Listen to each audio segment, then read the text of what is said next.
Olá, seja bem-vindo a mais um vídeo do Inacreditável. Imagine-se em 1898, participando de escavações em Saqqara, uma área próxima ao Cairo, repleta de antigos túmulos e pirâmides. Você está no espírito de Indiana Jones, esperando encontrar algo extraordinário para alcançar a fama. Embora sonhe com manuscritos de ouro, mapas de tesouros e múmias de faraós famosos, depara-se com uma desilusão: um simples pássaro de madeira. Ele se assemelha a um brinquedo antigo e, apesar da decepção, você não faz ideia de que anos mais tarde alguém sugeriria que esse pássaro era na verdade um antigo monoplano. Conhecido como pássaro de Saqqara, o artefato é esculpido em madeira de sicômoro. Com uma envergadura de apenas 7 polegadas e um peso de cerca de 40 gramas, é um autêntico souvenir do Egito. Possui mais de 2000 anos de idade, e embora pareça simples, não possui detalhes entalhados, como penas ou ornamentos complexos. Apresenta um bico e olhos, dando-lhe a aparência de um falcão, símbolo do deus Horus. Sua cauda é peculiar, com um formato quadrado e uma parte afundada que provavelmente alojava uma peça agora ausente. A paixão humana por desvendar mistérios levou a várias tentativas de explicar a função do pássaro. Uma teoria sugere que era um objeto cerimonial. Outra hipótese é que era um brinquedo destinado a uma criança de família abastada, possivelmente um tipo de bumerangue, um conceito popular no Antigo Egito. Houve até a sugestão de que o pássaro poderia ter servido como catavento, embora essa teoria tenha sido desacreditada, já que o artefato não apresenta orifícios ou marcas, exceto uma feita no Museu do Cairo para fixá-lo em um suporte. Portanto, não teria sido possível pendurá-lo no passado. Cerca de um século após sua descoberta, o egiptólogo Dr. Khalil Messir apresentou uma nova teoria: o pássaro poderia ter sido um modelo de monoplano. Ele acreditava que faltava uma cauda horizontal, mas que suas asas estavam posicionadas em um ângulo reto, semelhante às aeronaves modernas. Esse design poderia ter gerado sustentação aerodinâmica suficiente para o voo. Dr. Messir também argumentou que, naquela época, era comum colocar miniaturas de invenções tecnológicas em túmulos, o que poderia explicar a presença do pássaro. Então, os antigos egípcios realmente inventaram um protótipo de avião por volta de 200 a.C.? Isso certamente teria deixado os irmãos Wright, considerados os pioneiros da aviação, bastante surpresos, uma vez que eles só realizaram um dos primeiros voos em 1903.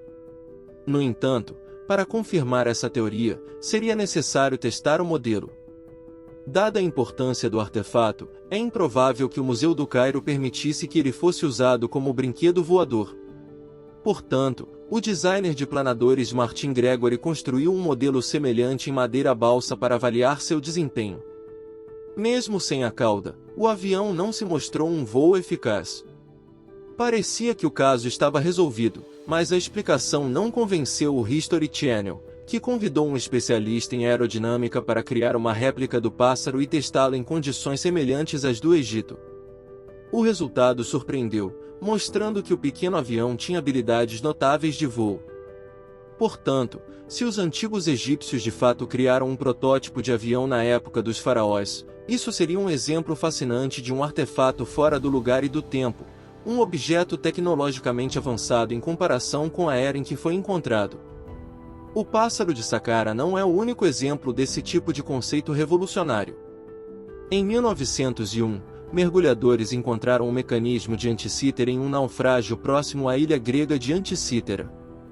Datado de cerca de 100 a.C., esse mecanismo é considerado o primeiro computador analógico do mundo, capaz de calcular posições do Sol, Lua, planetas e estrelas, além de prever fases lunares e eclipses solares. Embora não se saiba exatamente quem o usava ou onde foi fabricado, fica claro que o mecanismo é incrivelmente preciso e avançado para sua época. A história das inovações deslocadas no tempo não para por aí. Cerca de 4.000 anos atrás, tanto os minoicos, na ilha de Creta, quanto a civilização do Vale do Indo, criaram banheiros com descarga, demonstrando habilidades de encanamento e saneamento que só foram superadas 2 milênios depois.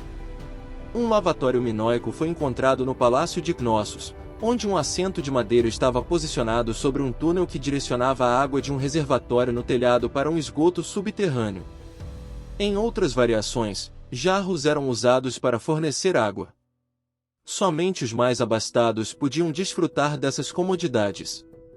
Naquela época, a presença de um banheiro com descarga indicava uma vizinhança rica. Portas automatizadas podem parecer uma invenção moderna, mas a tecnologia por trás delas remonta ao primeiro século da Era Comum.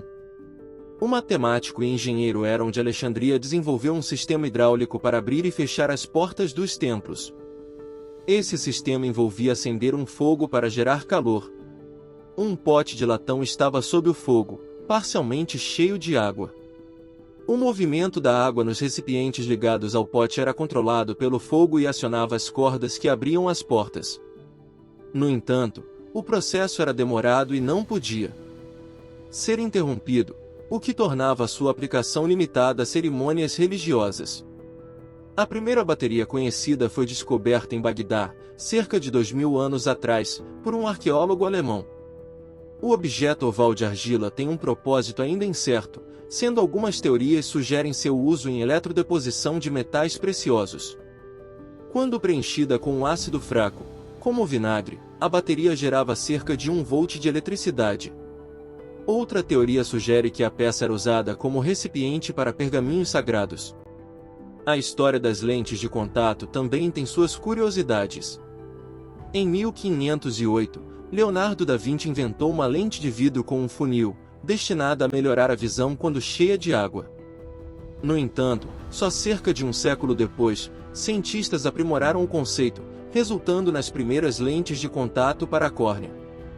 Apesar de ajudarem na visão, essas lentes não permitiam o piscar.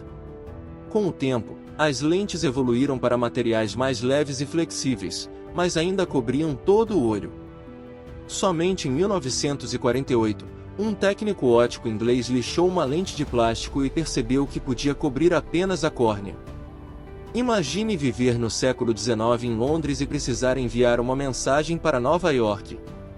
O processo levaria cerca de 10 dias devido ao transporte marítimo.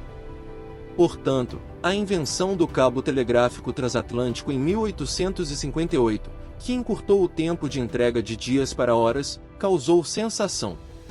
A primeira mensagem enviada foi da Rainha Vitória. Infelizmente, o cabo teve vida curta e demorou anos para ser reparado.